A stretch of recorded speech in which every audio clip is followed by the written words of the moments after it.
الله الرحمن الرحيم اعوذ باللہ من الشیطان الرجیم بسم اللہ الرحمن الرحیم الحمد للہ رب العالمین الصلاۃ والسلام علی محمد وآلہ الطیبین الطاہرین۔ فارسی گرامر سے متعلق جو گفتگو ہماری چل رہی ہے اس میں ہم ماضی تمنائی تک پہنچے ہیں کہ جس کی ڈیفینیشن یہ ہے کہ زمانے گزشتہ میں کسی کام کی آرزو کی جائے۔ ماضی تمنائی یعنی ماضی بھی ہے اور اس میں تمنا بھی کی جا رہی ہے، زمانہ گزر بھی چکا ہے لیکن ایک خواہش کا اظہار کیا جا رہا ہے۔ تو اس میں خواہش کا اظہار کیسے کرتے ہیں؟ یعنی زمانہ گزر چکا ہے لیکن ہم امید کر رہے ہیں کہ کاش ایسا ہو جاتا، کاش کہ وہ ایسا کرتا۔ زمانہ گزر گیا ہے لیکن ایک آرزو جو نہ ہو سکی اس کا اظہار کیا جا رہا ہے۔ بنانے کا اس کا طریقہ یہ ہے کہ ماضی مطلق کے آخر میں یہ لگائیں گے۔ اب یہ لگائیں گے کیسے بنے گا؟ یعنی پرورد سے پروردے، یہ جو ہم نے قاعدہ آپ کو بتایا، پرورد سے پروردے، کاش کہ وہ پالتا۔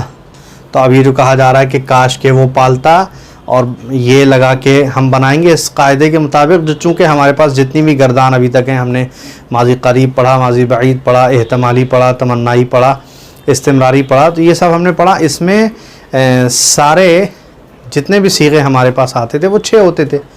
ماضی قریب ہو اس میں بھی 6 صیغے ہیں، بعید ہو اس میں بھی 6 صیغے ہیں، احتمالی اس میں بھی 6 صیغے، سب کے اندر 6 صیغے ہوتے تھے۔ مگر یہاں تھوڑا سا تمنائی کے اندر فرق ہے۔ فرق یہ ہے کہ پرورد سے پروردے جو ہم نے بنایا، یہ پروردے اس قاعدے کے جو چونکہ ڈیفینیشن، ماضی تمنائی کی ڈیفینیشن بتانے کے بعد جو فارمولہ بتایا، جو قاعدہ آپ کو بتایا، اس قاعدے کے مطابق صرف 3 صیغے بنتے ہیں۔ اور 3 صیغے کیسے؟ پرورد سے پروردے بنے گا۔ یہ گردان چونکہ اس کو سمجھانا تھا اس لیے کمپلیٹ میں نے یہاں پہ لکھا، واحد غائب جمع غائب، واحد حاضر جمع حاضر، واحد متکلم جمع متکلم۔ تو واحد غائب کا صیغہ پرورد سے پروردے، جمع غائب کا پروردندے۔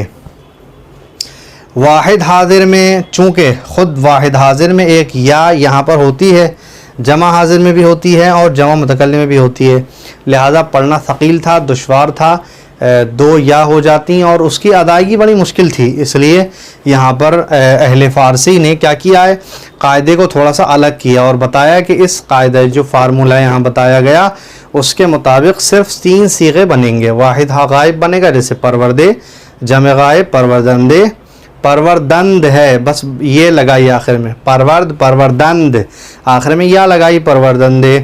اب یہاں پر واحد متکلم پروردم، یہ لگا دی پروردمے، ٹھیک ہے۔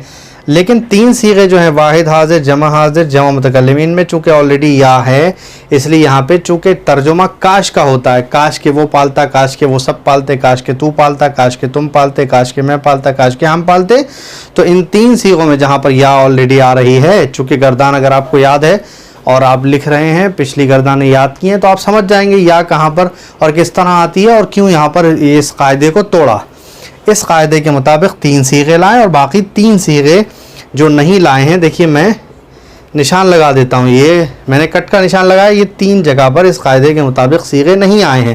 تو یہاں لفظ کاش کا یوز کیا انہوں نے، کاش کے پروردی، کاش کے پروردید، کاش کے پروردیم، چونکہ وہاں بنا نہیں سکتے تھے یا ٹکرا رہی تھی، لہٰذا لفظ کاش کے کا استعمال کیا اور صیغہ کمپلیٹ کیا۔ امید ہے کہ گردان سمجھ میں آ گئی ہوگی۔ ویڈیو کو 2 بار سنیں، 3 بار سنیں، اگر سمجھ میں نہیں آ رہی ہے بار بار سنیں۔ پھر بھی اگر کوئی سوال ہے تو جو نمبر آپ کو تمرین دینے کے لیے بھیجا گیا ہے وہاں پہ سوال کیجیے، انشاءاللہ جواب دیا جائے گا۔ اب اسی طرح مجہول بنائیں گے، پاروارد شدے، پاروارد شدندے، پاروارد شد سے پاروارد شدند، پاروارد شدی ہوتا ہے نا، پاروارد شدید، پاروارد شدم، پاروارد شدیم۔ تو ہم یہاں سب جگہ کاش کے ہم نے مجہول میں بھی لگایا، یہاں 4 صیغوں کے اندر لگائے، وہاں 3 صیغوں کے اندر تھا، اس کو یاد کرنے کی ضرورت ہے۔ پاروارد شدے، پاروارد شدندے، کاش کے پاروارد شدی، کاش کے پاروارد شدند، کاش کے پاروارد شدم، کاش کے پاروارد شدیم۔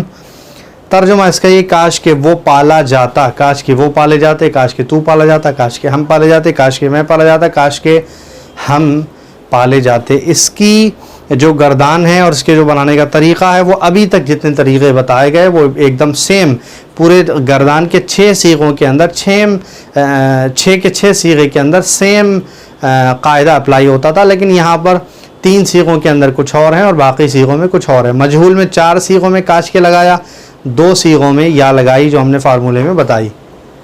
یہاں پر تھوڑا سا الگ ہے, تھوڑی سی زیادہ محنت اور زیادہ دقت اس قاعدے ماضی تمنائی کے اندر آپ کو کرنا ہوگی, لیکن اتنا مشکل نہیں ہے. اگر محنت کریں گے تو انشاءاللہ یاد ہو جائے گا اور سمجھ پائیں گے. دعائے خاص میں یاد رکھیے گا. والسلام علیکم ورحمۃ اللہ وبرکاتہ.